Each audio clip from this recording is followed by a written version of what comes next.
Hey guys, Kyle the Death Note of Anime here, bringing you my second, my second look back review of Dragon Ball Super, and this time is of course going into the Revival of F or Resurrection of F arc, the second Rehash movie, and which is episodes I think 15 to 27, yeah. But right off the bat, I would like to mention that the one thing that this arc has over the Battle of Gods arc in terms of pacing is a sort of in-canon filler episodes that happen before the main arc got into motion. And don't get me wrong, I like the in-canon filler in the Battle of Gods arc fine, but here I think the filler just kind of meshes and flows better, partly because it does exactly that. Each episode before the main arc, starting at episode 15, had a sort of connecting element that acted as a prelude to set up for when the epic stuff did start in episode 18. Well, except for maybe episode 15 itself. I guess episode 15 was just to kind of give us our little Mr. Satan our little comedy dose of Mr. Satan, but it was still a fun episode. But anyway, why I prefer this to the movie, I guess, in terms of this is because and why I think I prefer these like fillery episodes sort of to basically what we got in the movie is because the movie Vegeta and Goku were already kind of shown training with Whis. But in the anime, when the scenes of them training do happen, we now have kind of an understanding of what happened and what led up to it happening and why and how it happened, and specifically even Vegeta's motivations for doing it. So yeah, I also think from an enjoyment standpoint, episodes 15 to 17 were also just more enjoyable in general. Like it had greater comedy, definitely greater development, I'd argue, and yeah, it was. I think the pacing of in this arc was just better, I think, than the Battle of Gods one. Now, having said that, there is one problem with the pacing, and it all revolves around a single character. Chi-Chi. And I never thought I'd ever actually say this, but to me, Chi-Chi in Super has proven herself to be more annoying in Super than she ever was in Dragon Ball Z, to the point where she actually gets in the way of the plot. Like, I'll give her credit in Z that she at least had some genuinely nice moments in Super, that she had some genuinely nice moments in Dragon Ball Z, but in Super, she's just an annoyance. Doesn't have any purpose, and almost comes across as even more bipolar than before. In I'm sorry, that whole scene of Goku taking off, and then her just shrugging it off, going, oh well, he'll be back. Like, you had an entire fucking argument beforehand. Like, you had an entire fucking argument beforehand, and then you're saying, shrug it off. And I know people have argued in the past that it's basically just, Chi-Chi being Chi-Chi, and that she's kind of adapted to this whole routine with Goku. But I'm sorry, that doesn't fucking fly with me. Like, why does she have to... Ugh. I won't dwell on it. Like, honestly, Chi-Chi, just, again, she's... In the end, like, Chi-Chi, you could have cut her out completely out of this arc, honestly, and you wouldn't have missed a thing. But, yeah. Now, on to the art and animation portion of this arc, and you'd think what I'm saying is that it's all shit. But to me, looking back on this arc, the animation and art of this arc is in a very weird place for me, because in some respects, it's better than the job that was done in the previous arc. But on the other hand, while not terrible, it's definitely awkward to look at. I mean, I think one thing that definitely did unfortunately help in that awkwardness is the fact that it didn't help the situation either that in earlier moments Toei decided to use old clips from Dragon Ball Z Kai to save on the budget, and it still turned out that way. But yeah. But the weirdest part about it, though, is that some of the changes made for the Blu-ray and DVD release are actually even weirder looking than before the changes were made. It's almost like Toei was sick of the complaining, so when they decided to fix everything, when they just so they pretty much just decided to fix everything, even if there was no problems that needed to be made. I mean, the majority of these changes, though, I guess the majority of the changes exist mostly in the Goku versus Frieza fight. So I guess we should count our lucky stars on that. I don't know. Um, as for the rest of it, though, it is good, but there are still occasional awkward moments. I think what happened was because this arc exists between the old and new material, there was a little bit of effort put into this arc, but still not enough to be considered amazing. I suppose, and in a way, in many respects, I think living in the movie shadow doesn't help either too. But I will give it, I will give the art and animation this. There were actually, I will give it this, that there were actually many. There were actually, I think it is because they managed to get a hold of one of the animators who did work on the movie. But there were certain scenes here and there that actually did look like they came right out of the movie. Like I think the scenes that I'm talking, I think like there are certain moments in the fight, for instance, or just certain moments in general throughout the story that did look like they came from the movie. And like I said, I think it is because they got one of the animators who worked on the movie. And so yeah. And granted, I will give credit where it's due, and and many of these scenes, of course, are good. Like the Frieza Resurrection Chamber scene, still the best scene in the whole arc for me. And Goku and Frieza transforming were pretty cool. Maybe not as high quality as the movie, but still pretty epic. And like I said, there were actually just a lot of scenes, there were just some minor scenes here and there, just kind of look like they came straight out of the movie. So, and they look pretty epic. So yeah, I'll give the movie that for sure. Yeah. Now, moving on to the story. Now, this arc is again another rehash. Again, I've said it before, but this arc is another rehash based on the second popular film written by Akira Toriyama himself, the Resurrection of F movie. So, the story is essentially the same, but just like the Battle of Gods arc, there are many things in this adaptation more than the movie, and I figured that many things I like in this adaptation more than the movie, and I figured I'd start by picking up where I left off and what I was talking about Chi-Chi, and I already spoke my piece on her in terms of pacing, and while I stand by what I said, there is one episode that made her worth the headache, which is episode 17. This episode to me deserves bonus points to the arc alone, for the simple fact that by the end of it, Videl basically told Chi-Chi to fuck off and that she was going to raise Pan her own way. And while Videl's overall involvement in Super's story has been minuscule at best, that one moment still had me throwing my arms up going, hallelujah, happy fucking days. Like, I always liked Videl, but that one episode and that one scene of her just telling Chi-Chi to step back and let her raise her daughter the way she wants to caused me to have even more respect for her than I ever had in Z. And if we need to a reworked Pan in the future, like a Pan that isn't GT Pan, I'm okay. I'm okay with that, honestly. Like, yeah. Now moving on, let's talk about the training segment of the Circle with Whis. And as someone looking back on the series from episode 120, I really like how they expanded on this element, because back then we all pretty much thought that the final inevitable result of the training with Whis was Super Saiyan Blue. But now we know better. The hints and clues to Ultra Instinct are littered throughout those moments of the arc with Whis training Goku and Vegeta, like, and suddenly seeing Goku and Vegeta train with Whis just takes on a whole new meaning. It just like seeing them train. It made me realize how that from the very beginning, Whis was training them in order to try and gain the Ultra Instinct power.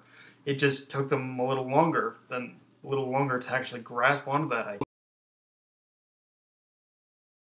Right now, anyway, who's grasped onto it. It was also cool in this arc to see a little bit of a tease towards Super Saiyan Blue. Like, for those who don't know, there is a scene where Goku and Vegeta clash fists, and there's a and there's a moment where apparently they start releasing blue God Ki. So yeah, it was kind of cool to see a little bit of a little bit of a tease towards Super Saiyan Blue there too. But yeah, the major part for definitely me in terms of looking back on this arc is definitely that scene of them training and seeing and seeing and seeing that you know what, this is what we said Ultra Instinct planned all along. But anyway, yeah, I guess I got into spoiler territory for those who haven't watched Super, but it was that's like 1-2 people. But anyway, now the one thing that is a major plus for the story for me in this version is, believe it or not, the way Goku was taken out. Like, as we all know, for those who don't remember, I'll give you a rundown. In the movie, Frieza was pretty much was at the brink of being defeated by Goku, but then in the last minute he basically hatched a plan with I think it was Sorbet in order to fire a laser in order to fire a ray gun at Goku, and for Frieza to distract Goku, and then the opportunity was right for basically Sorbet to fire the ray gun at Goku. And I remember the biggest problem I had with that scene was that when Goku was being fired at, he was still in his Super Saiyan Blue form, and I was even talking about this with a friend that where's the legitimacy in him being shot when he's surrounded by God Ki? That doesn't make a lick of sense. But here, in the anime, the animators did something smart. I will admit that, and they actually powered Goku down, basically before he was shot by Sorbet, and basically before he was shot through the chest by Sorbet. And we can argue and question the legitimacy of Goku in general getting shot by a ray gun, shot through the chest by a ray gun, but I don't think we can argue that the anime did handle that scene better. And I do like how it plays into Whis. I do like how it also kind of plays into Whis' earlier warning about Goku's uncanny ability to show mercy and drop his guard. Like, there was kind of a little bit of a lesson to be had there. And another thing I really do like in this arc is how we do get a tease of Champa and Vados in this arc, giving us sort of a prelude to what's to come next. And on the dub side, with Jason LeBrecq and Caitlin Glass so far supporting the voices, it's even better. Like, understand, guys, this is actually my first time watching the dub. Like, I'm going back and watching it, watching the series again, but with the dub. Like, I'm watching the sub, but I'm also watching the dub now, and this is my first time watching the dub, and yeah, the dub is doing pretty good for itself. Like I said, Jason LeBrecq as Champa and Caitlin Glass as Vados is just killing it for me right now. I'm sure I'm gonna love him even more when I get to the next arc. But yeah, one final thing that I think is a huge improvement in this arc is Vegeta's larger role in the overall story. And even though the main events of this arc did still draw back to Goku, I am glad to see the things Vegeta did. In fact, I dare say that the Vegeta versus Frieza fight had actually greatly outshone the Goku versus Frieza fight, even though the latter was longer. Because in many respects, honestly, like, for the longest time, I've honestly thought that in case of Super, that the Super anime has done more for Vegeta than Goku in terms of development. Well, the previous arc was where that development started to bloom. I think this is where it started to take off for sure. But yeah, and just seeing, and of course part of that development was just seeing Vegeta basically finally face the tyrant who enslaved his people for so long, and who even though Frieza took the cheap way out, it was still good for Vegeta to learn that. It was still good for Vegeta's character to say that, I'm stronger than you now. Remember that. So yeah, I definitely like I guess I'm just saying that the Vegeta Vegeta in general, I think, is more the main star of Super in general than anything.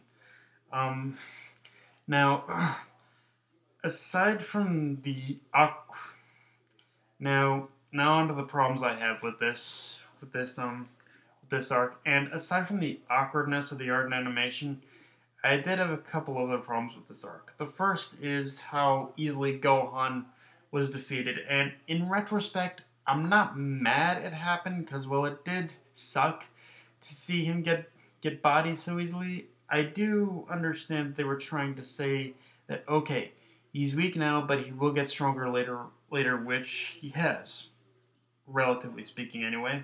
There is sometimes I question his strength even now, but yeah. Uh, no, but what I'm talking what no, that's not what I mean. But what I'm not a big fan of there though is that I wish they could have extended the moments so that at the very least we could have seen him take out that I guess take out that Red Bull guy. I forget his name. I think it was Shami,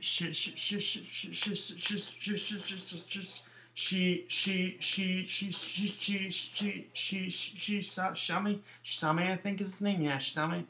Rather than have Frieza or Togama take him out, rather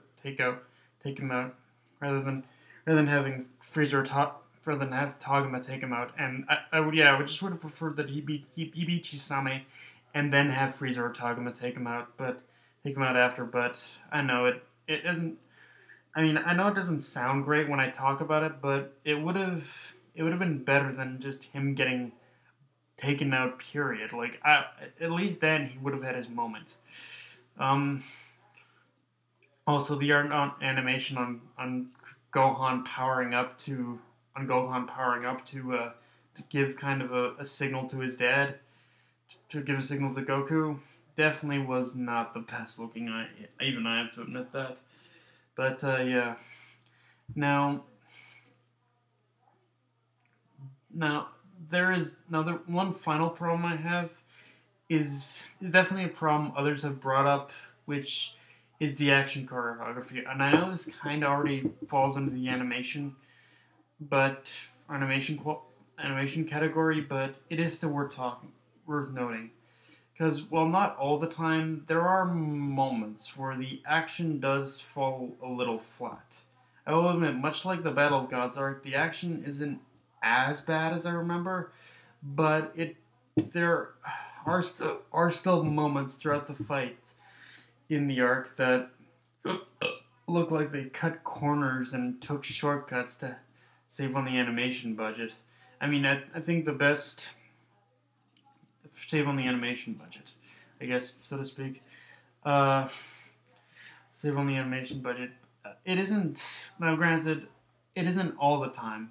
When a legitimately epic moment in the arc does happen, in the action, when the action occurs, I do get excited, but because of its fragmented nature, those moments are few and far between. So it is hard to get total enjoyment out of the fights, but there is enough there for me to get a decent amount of enjoyment out of them, or at least to keep me slightly entertained. Let's put it that way.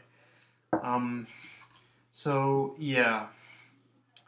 Uh, so yeah, I guess what conclusion can I draw? Can I tell you guys from this review? Uh, Overall, and how does this arc hold up? Honestly, I'd say that out of the two rehash arcs, this one is the better or more harmless one.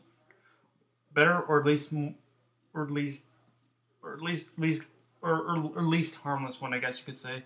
While there are still some old issues that still pop up, I feel there are a lot of entertaining elements in this arc compared to the Battle of Gods arc. Also, the art and animation, again, while a little awkward at times, was decent enough upgrade to say there were more enjoyable moments throughout, and definitely not as bad as I originally thought it. I mean, it is as again, it is a definite improvement. Again, it is a definite improvement over the Battle of Gods arc. So as a whole, I'd say it's I'd say the Resurrection F arc is above average level enjoyment. It's definitely not at the hype level of the movie, but again, I think just judging the arc as it is fine. I think we just I think it's kind of one of those things where we just kind of need to step away and try and treat these arcs almost as their own thing. I know it's kind of hard, but that's really the only way I can really explain it. Uh, Now, with that being said, do I think these? What do I think of these? Both of these rehash arcs in general. Honestly, well, the purpose and reason for them to exist is very weak. Apparently, it was just to connect the movies to the show, pretty much, and that is a very weak reason, I will admit. But I will say that for what we got, it wasn't as bad as I originally thought. I can definitely recognize there is an effort, no matter how small it is. I want to say effort. I just hope I don't get people pissed at me for saying that. There is a small amount of effort there, but and it is fair to acknowledge that these arcs did kind of need to be, whether they're rehashes or not, good or bad. It is fair to recognize that they did need that they were kind of rushed out, and that studio that Toei Animation was apparently on a very rushed schedule. It wasn't until the Universe 6 or Champa arc that things had finally slowed down for them. So yeah, and and I also imagine that didn't leave them very much time to get a good animation team together or something. I will also give them credit that, while tedious, there were a lot of nuggets of information throughout these arcs that, without us knowing at the time, had been setting up for the way distant future of the series. So overall, I guess they range from average to above average for me. I want to see just a little bit above on a little bit past the above average average. I guess a little bit past the above average level for me, I guess. And but yeah. And speaking of the future, with these arcs over, I can now move on to the stuff that does really matter. The arc where the new content begins, Universe 6 arc. Yes, we're moving on to that now. Later, guys.